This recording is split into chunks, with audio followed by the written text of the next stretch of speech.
Hi, this is Christie at the West Regional Branch of the Mobile Public Library. And in this hand lettering project, we're going to incorporate two new techniques, Bouncy Font and Ombre. Let's get started. For this project, we're going to start with a lowercase a, just a little bit indented here. Alright, so we're going to go A, just a traditional brush letter A. Now our next word is home, and we want this to be a bouncy font. What that means is you're going to drop down on some of the letters below what would be a traditional baseline. So curve this back up into your O. Begin your M like you ordinarily would, but on that third leg, drop it down to match that H. Swing it back on up for that E. So that's a bouncy font where every other letter usually comes down and drops below the baseline. It gives rhythm and movement. We're going to do the same thing with our next word, which is without. We're going to need to start over here closer to the margin since it's a longer word. Be sure to give yourself room between this set of words and the next set. So drop down with that W. The I stays on the baseline. T comes down to match the W. Stop there because we're going to take the crossbar, loop it into our H, and bring the H down as well. Now the O goes up here and stays on the same line as the I, but the U wants to drop down again as well. I'm going to keep that sort of curved rhythm going. Bring the T back up and leave him sitting on the baseline. Alright, so our next word is books. We're going to do something special with it, but we're going to come back to that at the end. So, just do a traditional brush letter alphabet here with your books.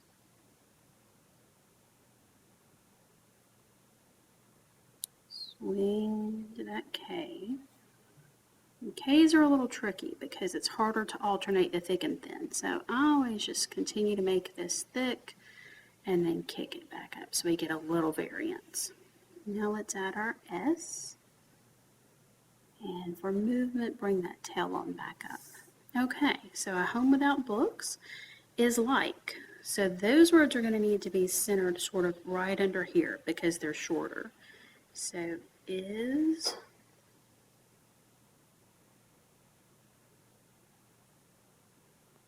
and like. Remember to make that K as similar to the one above as you can for continuity. Drop it down and then make your E.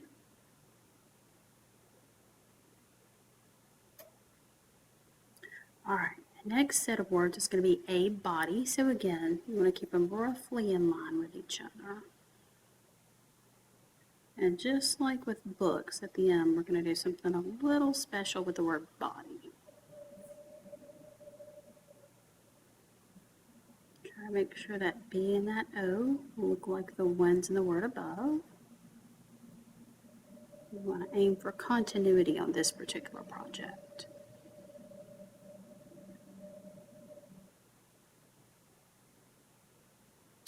Bring the tail of that Y on up. Alright, next set of words is without A, so we want to line back up with the other without. And that means we're going to go back into the bouncy font. So remember to pull down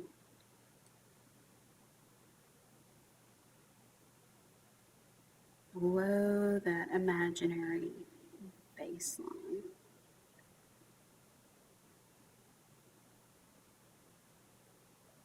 Try to keep your strokes as fluid as possible.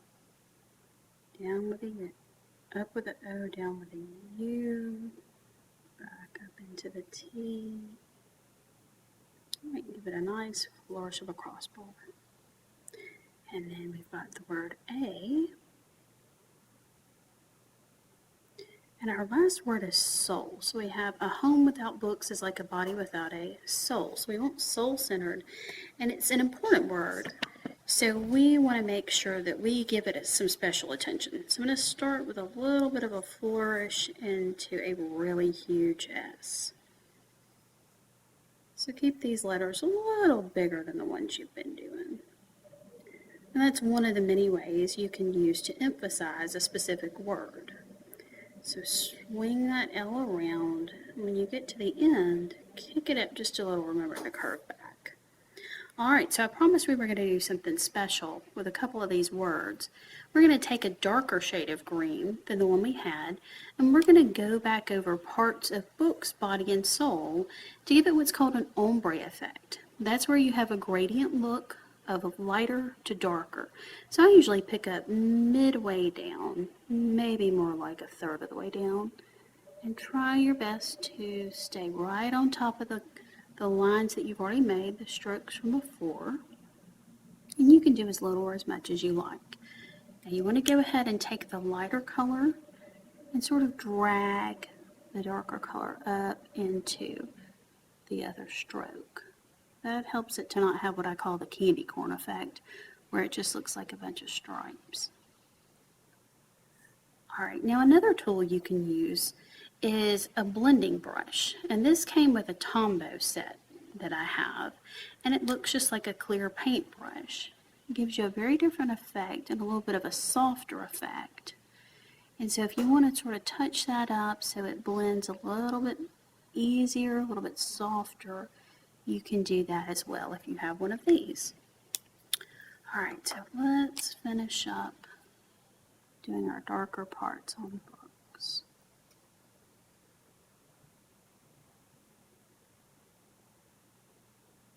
Just do the best you can as far as staying inside the lines. You probably want to do it usually 1 or 2 letters at a time because you don't really want the ink to dry until you can get in there and try to blend it some. Now I'm going to use my little Tombow blender because I like the effect it creates. It seems to give a little bit more variance in colors.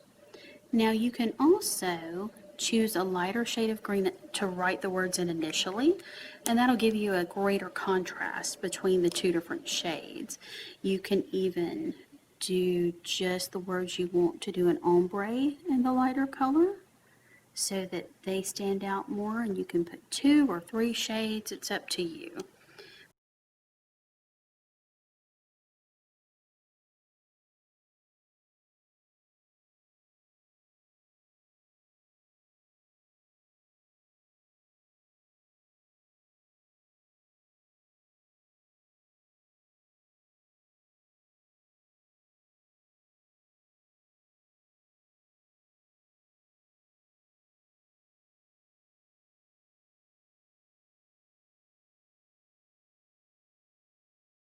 That's how we create an ombre effect and how we add some bounce to our letters. Hope you enjoyed. Thanks for watching and have a great day.